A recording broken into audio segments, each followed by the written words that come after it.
Well, hello everybody. Welcome to P.B.M. Money. Today, we're not going to look at a list of frugal ways to live. We're going to look at frugality at the grocery store. And the reason I want to do this is there's so many different ways that you can do it to help you save money at the grocery store. Now, first off, we're going to do some of the obvious ones. The first one would be to buy in bulk, like at Sam's or Costco. But you need to be careful. I went through not too long ago, and I went through Sam's and I went through a local grocery store. Now, Sam's tends to be cheaper on canned goods and pre-made foods. They also tend to be higher on paper products and cleaning products. So you need to be careful. Now, does that mean I suggest that you go to 5 different places to get the 5 different types? No. But I would, like if I was going to buy paper products, but I was shopping at Sam's, once a month I would go to a different store and I would stock up for the month on paper products and cleaning products. They're not going to give you the best price on everything. You got to be careful. And another one is don't go to the grocery store hungry. I know that sounds silly, but I've done it and it's a thing. Don't do that. Now, once you get to the grocery store, one of the things that I do is I put it on my credit card. Now, I get 6% back on my groceries, but I pay $95 annual fee. There is a credit card where you can get 5% back on your groceries for no annual fee, and that's the City Custom credit card. You get 5% on any category that you choose. So if you go to the store and you use your custom card strictly for groceries, you will get 5% back on your groceries every month.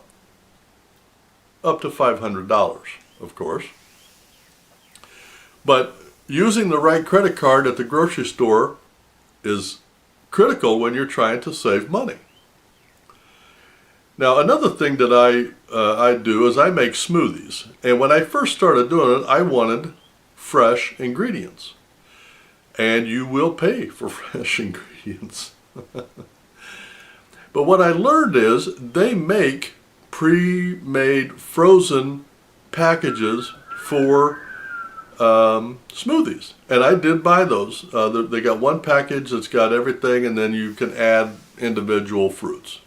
And I use that. I also add fresh. I either use blueberries or raspberries or blackberries and bananas, fresh bananas. But what I'm saying is, if there's a frozen alternative to fresh, I would use the frozen as a general rule because they tend to be cheaper, they tend to last longer, and the nutrition value is basically the same. Another one in the meat department is look at the dates. The store that I go to, if it's a day or two away from going out of code, they greatly reduce that price to get it out of the store so they don't have to throw it away. At least they're getting something and not having to throw it in the garbage. As an example, a 4-pack of thighs will run about $7, $8. If you catch them on that date before they're getting ready to go bad, you can pick them up for $3 or $4, about half price. All you got to do is take it home, put it in the freezer, and when you're ready, take it out and they're fine. Another frugal tip for when you go to the grocery store is, well, for me, it's, I used to get coupons. But now I know they don't do coupons as a general rule. They do online stuff. So like, I think there's a website called Groupon. And there's several of them on there. I don't remember the names of them, but there's several where you just Google food discounts at grocery stores. And they'll 2, 3, 4 apps will come up, go in there and shop and look. And the other one I talked about earlier was buying in bulk. Now the trick to buying in bulk for me as a single person, As an example, I was talking about chicken thighs. They also make a family pack of chicken thighs for sale. They cost about $10 or $11, and there's 8 or 10, I don't remember. But when I get them home, if I cook 8 or 10 chicken thighs, half of them's going in the garbage because I'm not eating them. But if I get home and I can buy them in bulk and save money, and then I get home and I wrap them up and put them in the freezer at 2 or 3 thighs a pop, now I got, 3 or 4 or 5 meals ready to go in the freezer for the cost of one family meal. That's a good idea. Another thing that I've done in being frugal from the grocery store is the store that I use uses plastic bags.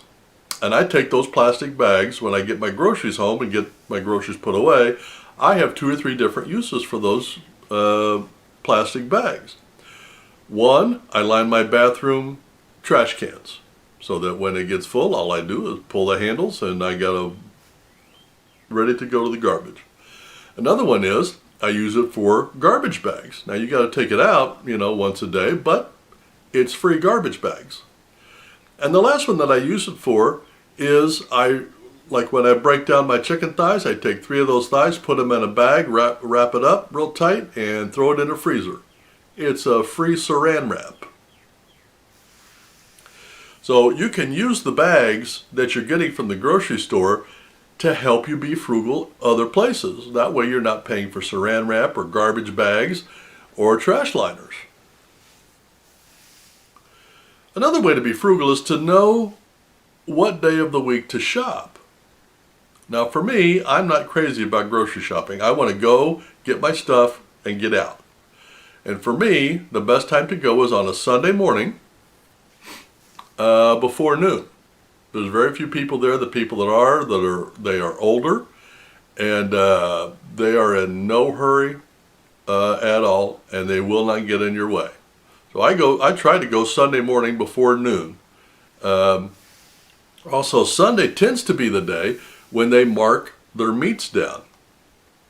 I don't know why that is. It just, at my particular grocery store, it tends to be that way. If you know what day it is for yours, that's the day you should go to the grocery store. Another way to be frugal at the grocery store is a relatively new thing where you can have your groceries delivered to you for free. I know Walmart does this, and there's somebody else in my specific town, a smaller chain, that does that. I mean, you have to spend a minimum of, I think it's $100, but you do it all online from your house. And they pick it for you, they ring it out, they charge your card, and they deliver it to you for free. Now, why is that frugal? Because you're not subjecting yourself to impulse buying. You're going to get just what you need, just what your meal plan says you need for the week, and that's all you're getting. Now, the downside of that is if they're out, sometimes they substitute items that make absolutely no sense at all. You lose a little bit of control, but you're saving money on your impulse buys, and at the grocery store, that can be huge.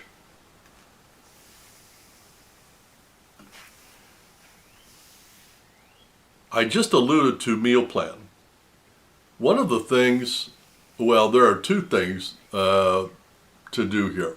I keep a list on my refrigerator, and as I run out or I notice I need something, I write it on my list, and then I take my list to the grocery store and I make sure that I get those things.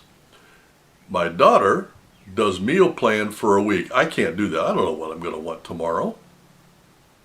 But she does. She plans her meals out a week in advance, and she goes through her kitchen and writes down everything she needs for that week to meet those meal plans. To me, that sounds very calculated and very whatever. But it works, and she has managed to feed her family very inexpensively because she does that. And I think that's awesome. I'm not able to do that. Now, another way to be frugal, especially if you live in, and I know there's 2 states and there's probably other states, California and New York, they both charge for grocery bags when you go to the grocery store.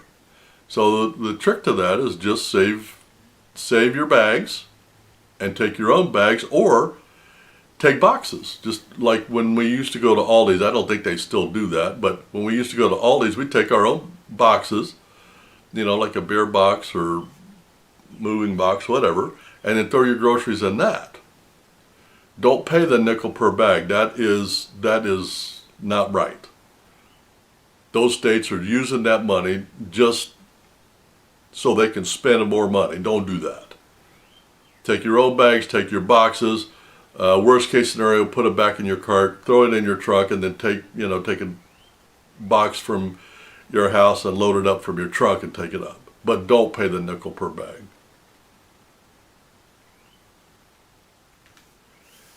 Now here's the last one, and I am still averse to this, but this will save you a lot of money, and that is to buy generic instead of brand name. As a general rule, I don't do that, only because I find that the generic is lesser in quality. However, there are a lot of items where it doesn't make a whole lot of difference. As an example, buying a generic Pop-Tart is never a good idea. Pop-Tarts are the best. Generics are not even on the same page as regular Pop-Tarts. But if you go to get toothpaste, Crest is not much different than a generic toothpaste or a cleaning product. Let's say bleach. So would you pay an extra $1 for a thing of Clorox versus a generic bleach? I'm sorry, but bleach is bleach. Now it may be more watered down a little bit more, but how much bleach do you really need?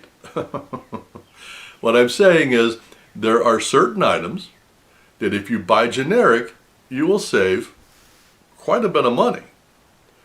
I'm not suggesting that you do generic on everything because everybody's taste is different.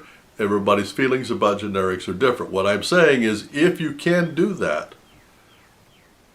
definitely do generic. That will definitely help being frugal at the grocery store.